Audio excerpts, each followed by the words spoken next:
Philip Wollen.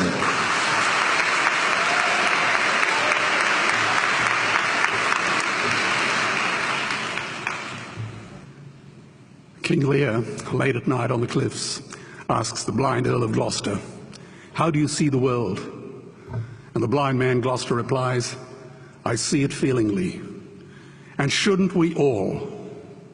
Animals must be off the menu because tonight they are screaming in terror in the slaughterhouses, in crates and in cages, vile, ignoble gulags of despair. You see, I heard the screams of my dying father as his body was ravaged by the cancer that killed him. And I realized I'd heard those screams before. In the slaughterhouse, their eyes stabbed out and their tendons slashed, on the cattle ships to the Middle East, and the dying mother wail as a harpoon explodes in her brain as she calls out to her calf. Their cries were the cries of my father. And I discovered that when we suffer as equals. And in their capacity to suffer, a dog is a pig, is a bear, is a boy. Meat today is the new asbestos, more murderous than tobacco. CO2, methane and nitrous oxide from the livestock industry are killing our oceans with acidic, hypoxic dead zones. 90% of small fish are ground up into pellets to feed to livestock. Vegetarian cows today are the world's largest ocean predators. The oceans are dying in our time. By 2048, all our fisheries will be dead, the lungs and the arteries of the earth. Billions of bouncy little chicks are ground up alive simply because they are male. Only 100 billion people have ever lived. 7 billion people live today. And yet we torture and kill 2 billion sentient living beings every week. 10,000 entire species are wiped out every year because of the actions of one. And we are now facing the 6th mass extinction in cosmological history. If any other organism did this, a biologist would call them a virus. It is a crime against humanity of unimaginable proportions. But happily, the world is changing. 10 years ago, Twitter was a bird sound. www was a stuck keyboard. Cloud was in the sky. 4G was a parking space.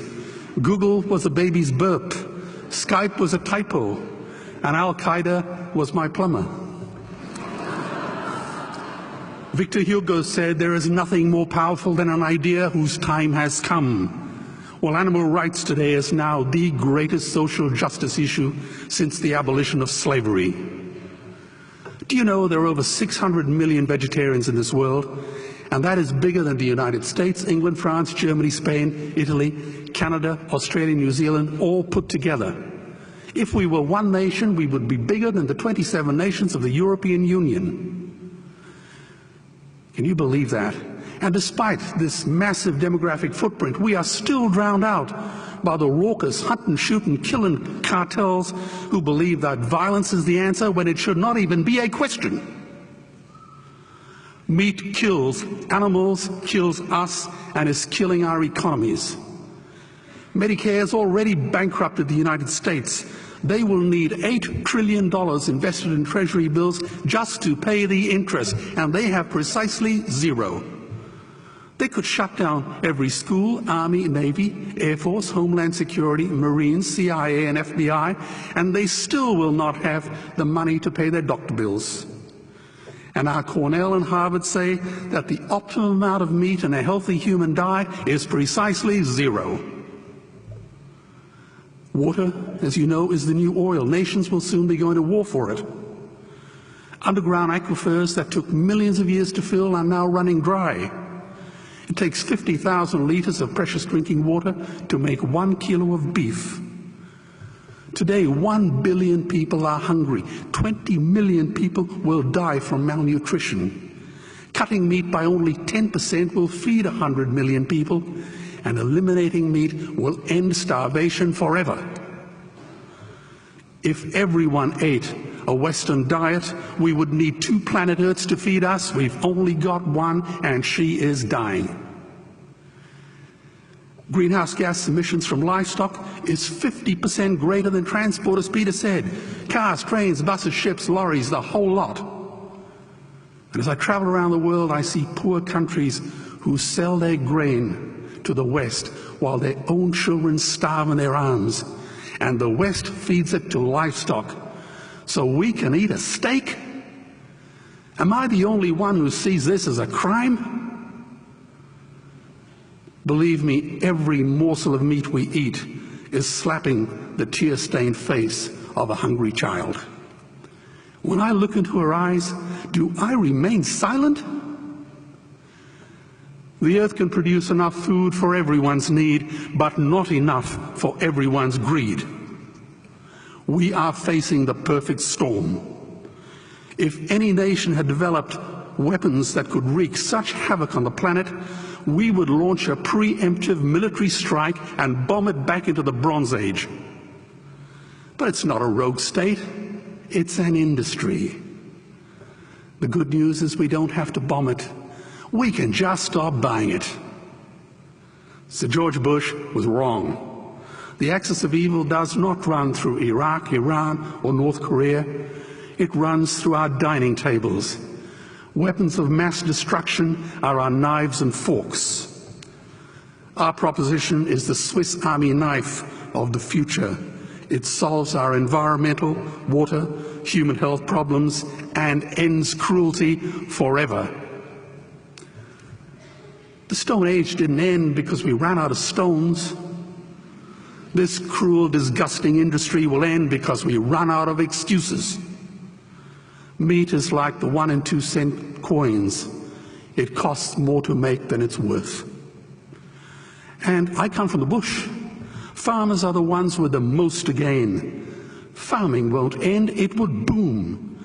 Only the product line will change. Farmers would make so much money they won't even bother counting it, and I'd be the first to applaud them. Governments would love us. New industries would emerge and flourish. Health insurance premiums would plummet. Hospital waiting lists would disappear. Hell, we'd be so healthy, we'd have to shoot someone just to start a cemetery. So tonight I have 2 challenges for the opposition. 2 challenges. Meat causes a wide range of cancers and heart disease. Would they name one disease caused by a vegetarian diet? And 2, I'm funding the Earthlings trilogy. If the opposition is so sure of their ground, I challenge them to send a copy of the Earthlings DVD to all their colleagues and all their customers. Go on, I dare you.